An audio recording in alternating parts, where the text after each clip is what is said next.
Good morning students.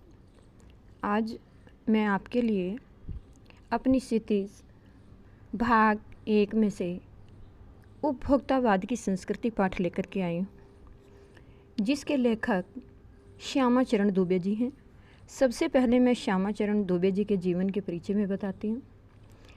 सुप्रसिद्ध समाज वैज्ञानिक श्यामा चरण दुबे का जन्म 1922 में मध्य प्रदेश में हुआ था। इन्होंने नागपुर विश्वविद्यालय से मानव विज्ञान में पीएचडी की, जिसे आप बायो कहते हैं। पीएचडी की उपाधि प्राप्त की थी। इन्होंने देश के विभिन्न विश्वविद्यालयों में अध्यापन कार्य किया।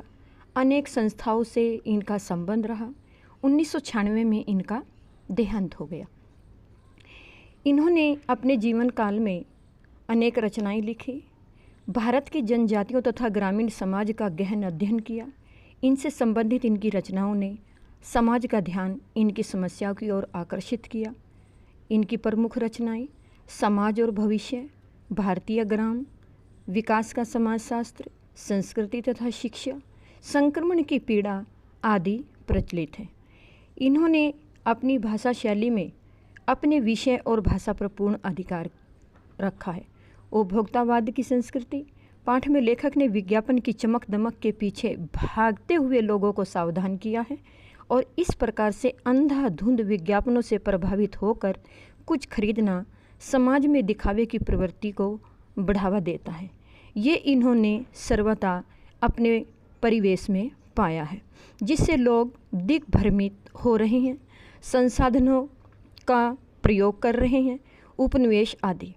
कहीं कहीं लोक प्रचलित विदेशी शब्दों का भी इन्होंने प्रभावपूर्ण शैली में अपनी बात कही है। कहीं कहीं चुटीले शब्द भी प्रयोग किए हैं। अब इनका लिखा हुआ जो पाठ है उपभोक्तावाद की संस्कृति। उपभोक्तावाद की संस्कृति क्या है, मैं इस पाठ का सार आपको अपने शब्दों में बताती हूँ। उपभोक्तावाद की संस्कृति जो पाठ है उसके लेखक श्यामचरण दुबे हैं और इन्होंने विज्ञापनों की चमक धमक से प्रभावित होकर खरीदारी करने वालों को सचेत किया है।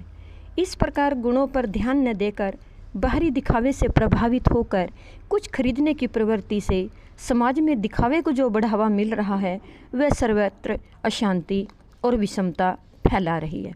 लेखक का मानना यह भी है कि चारों ओर बदलाव नजर आ रहा है। जीवन जीने का नया ढंग अपना रहे हैं। सभी सुख प्राप्त करने के लिए उपभोगी वस्तुओं को खरीद रहे हैं। जैसे विलासिता की ओर सामग्रियों की बाजार में खूब बिक्री हो रही है, जो विज्ञापनों की चकाचौंध में आम जनता फंस जाती है। जैसे टूथपेस्ट दांतों को मोती जैसा चमकीला बनाता है, मुंह की दुर्गंध हटाता है, मसूड़े मजबूत करता है, बबूल या नीम के गुणों से युक्त है आदि विज्ञापन उपभोक्ताओं को आकर्षित करते हैं। इसी प्रकार से जब आपका पेस्ट अच्छा हो तो ब्रश भी अच्छा होना चाहिए। अनेक प्रकार के सौंदर्य प्रसाधनों का भी विज्ञापन आप देखते हैं, जैसे तेल, साबुन, perfume, after shave lotion, cologne आदि। यहाँ तक कि जो उच्च वर्ग की महिलाएं हैं उनकी ड्रेसिंग टेबल पर भी 30-30 हज़ार की बहुमूल्य सामग्री देखने को मिलती है, जिससे पैसा और समय दोनों ही खराब होते हैं। इसी प्रकार से परिधान के क्षेत्र में आ जाइए। जगह जगह खुल रहे बुटीक, महंगे नवीनतम फैशन के वस्त्र तैयार होते हैं। डिजाइनदार घड़ियां 1.5 लाख की मिलती हैं। घर में म्यूजिक सिस्टम और कंप्यूटर रखना फैशन सा हो गया। 5 सितारा होटल में होते हैं। खाना खाते हैं तो बीमारों के लिए भी 5 सितारा अस्पताल खुले हैं। पढ़ाई के लिए 5 सितारा विश्वविद्यालय हैं ही, शायद कॉलेज और विश्वविद्यालय भी 5 सितारा बन जाएंगे। अमेरिका और यूरोप में तो मरने से पहले ही अंतिम संस्कार का प्रबंध भी कर दिया जाता है। निम्न कहानी जो है हमारी जो बढ़ती हुई उपभोक्तावाद की संस्कृति हमें किस ओर ले जा रही है, इस पाठ में सबसे ज़्यादा उस पर प्रभाव डाला है। इससे हम अपनी सांस्कृतिक पहचान खोते जा रहे हैं। हम पश्चिमी सभ्यता की नकल करते हुए बौद्धिक रूप से उनके गुलाम बन गए हैं। हम आधुनिकता के झूठे मानदंड अपनाकर मान सम्मान प्राप्त करने की अंधी होड़ में भाग रहे हैं। दिखावटी आधुनिकता के मोहबंधन में जकड़े हैं, यानी कि दिशाहीन हो गए हैं और हमारा समाज भी भटक गया है।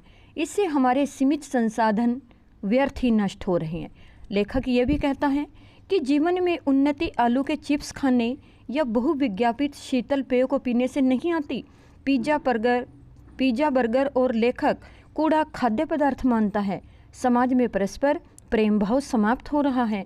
जीवन स्तर में उन्नति होने से समाज के जो विभिन्न वर्ग हैं, यानी कि जो निम्न वर्ग हैं, वो भी अपने को वंचित रहता देखकर बहुत दुखी होते हैं। इससे समाज में विषमता और अशांति फैल रही है। अब मैं दूसरी वीडियो में आपको इस लेसन के क्वेश्चन आंसर बताऊंगी।